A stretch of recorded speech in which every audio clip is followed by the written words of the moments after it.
condition since we became a British colony. Racism has been the cause of 2 military and civilian coups in Fiji.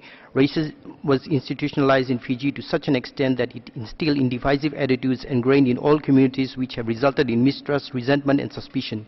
The Fijian government, for the first time through constitutional reform undertaken in 2013, declared that all citizens of Fiji have the right to be called Fijians. Previously, persons of different ethnic groups were defined not by a national identity but by their ethnicity. The enforcement of ethnic voting. Fundamentally, the Constitution establishes the principle that every Fijian is equal and are known as Fijians rather than by their ethnicity.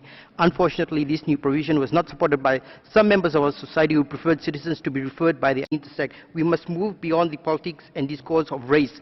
However, a challenge for Fiji is in finding out whether government policies of equality in access to services are successful in reaching all members of society. If our data is race blind because we do not want government to be involved in racial profiling, how do we assess the successes of our policies? How do we ensure that men, women and children throughout Fiji, regardless of racial origin, are equally gaining access to food, water, housing and justice?